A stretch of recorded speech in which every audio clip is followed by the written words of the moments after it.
태양의 후예라는 아주 공전의 히트를 기록한 KBS의 드라마가 있는데 PPL이라는 간접 광고 때문에 몸살을 좀 앓고 있다 그럽니다. 어떤 일 때문에 그런 거죠? 네, 굉장한 인기를 끌었던 드라마인데요. 네. 끝나고 나서도 또 화제가 또 이어지고 있습니다. 송혜교 씨 얘기네요. 그렇습니다. 여자 주인공이었던 송혜교 씨와 또 이제 보석류를 판매하는 제이사 사이에서의 어떤 분쟁인데요. 네. 올해 1월에 사실 기존에도 이제 광고 모델이었습니다. 그런데 네. 이제 그 1월 달에 광고 계약이 종료가 됐고요. 모델 네. 계약이. 그 후에 태양의 후예가 2월부터 4월까지 방영이 됐는데요. 네.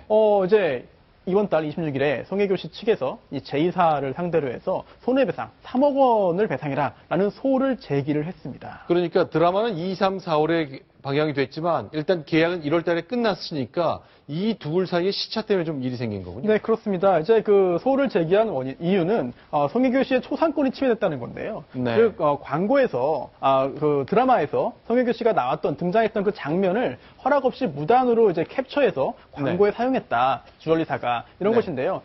드라마 상의 어떤 그 장면들을 사용했기 때문에 무단으로 그게 바로 송혜교 씨의 초상권을 침해한 거고 그게 경제적으로 볼 때 3억 정도의 손해배상이 이루어져야 된다라고 한 그 청구를 한 것입니다.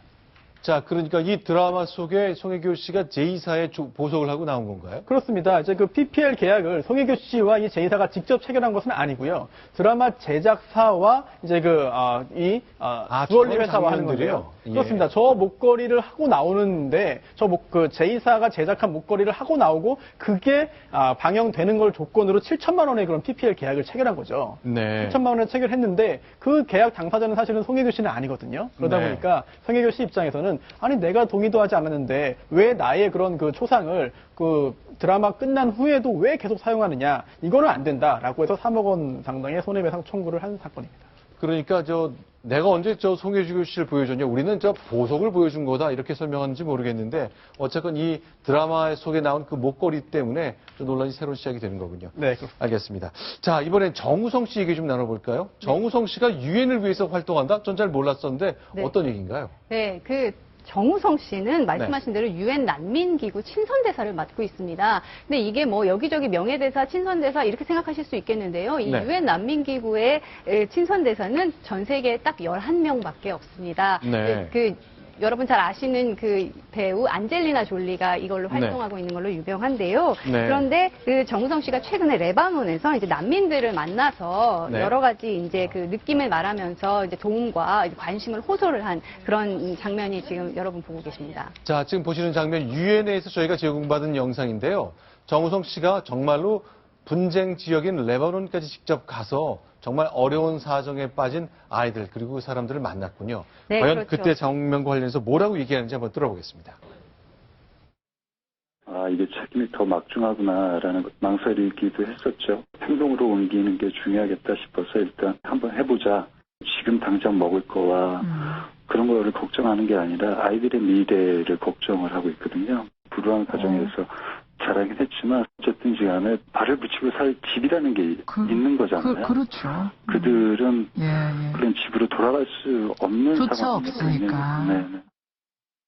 네, 지금 네. 그 정우성 씨가 최근에 방문한 레바논 같은 경우에 이제 네. 시리아 난민들이 있는 곳이고 IS가 활동하는 곳이기도 합니다. 근데 시리아 뭐 잘 아시겠지만 오랜 내전으로 지금 난민이 엄청나게 네. 많이 발생을 하고 있고 그 아일란 쿠르지라고 물에 떠밀려 왔던 소년 기억하실 텐데 그렇죠. 그 소년도 시리아 이 사태로 인해서 이제 희생을 당했던 케이스여서 그런 것들에 대해서 정우성 씨가 특별한 관심을 지금 기울이고 있습니다. 네. 정우성 씨 얘기를 조금 더 들어볼까요? 어떤 기억을 갖고 있을까요?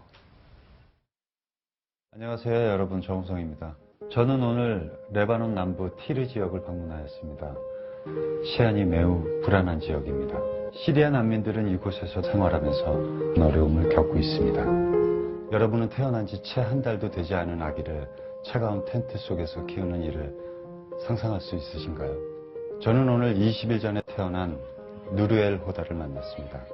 전쟁의 포화로 한순간에 안락한 삶을 잃었습니다. 이들의 가장 큰 희망은 평화를 되찾은 고향으로 돌아가는 것입니다. 이 가족에게 더 이상의 시련과 아픔이 없었으면 좋겠습니다. 자, 정우성 씨가 잘 모르는 가운데 유엔을 위해서 난민 지역의 아픔을 우리 국민들에게 전달하고 같이 좀 사랑을 통해 극복할 수 있는 길을 모색하는 일, 그 일을 해왔군요. 잘 몰랐었던 내용 좀 정리해봤습니다. 자, 이번엔 좀 방송사 얘기 하나 좀 해볼까요? 자, 이제 걸그룹들 요새 인기를 많이 끌고 있는데 네.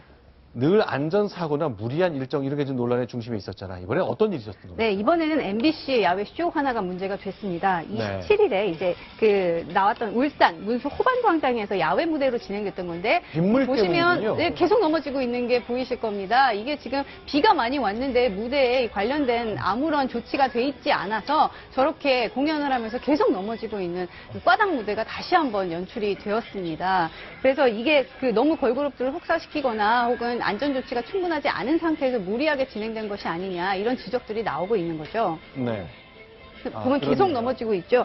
근데 사실 이게 예전에 보면 걸그룹들이 뭐 꽈당 투혼이다 8번이나 넘어지면서도 8.9기로 일어났다 이렇게 해서 관심을 모은 적은 있었으나 네. 그게 뭐 관심을 모으는 데까지는 성공했지만 사실 그러면 안 되는 거거든요. 그런데 무리하게 하다 보니까 지금 이 가수는 아예 맨발로 나섰군요. 네, 이게 비가 계속 오니까 뭐 우산을 쓰고 노래를 한 걸그룹 가수도 있었고 맨발로 어쩔 수 없이 지금 굽이 있는 신발을 신으면 너무 위험하게 되니까 그런데 이제 그러면 그날 사전에 이 방송사가 몰랐느냐 일기예보를 보면요 그날 비가 오는 것으로 돼 있습니다.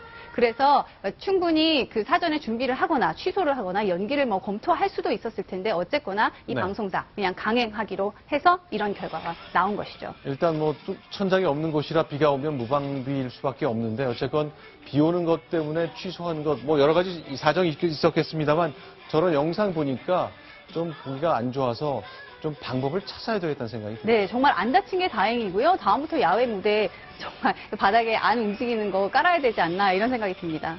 알겠습니다. 자, 몇 가지 소식 좀 정리해 봤습니다.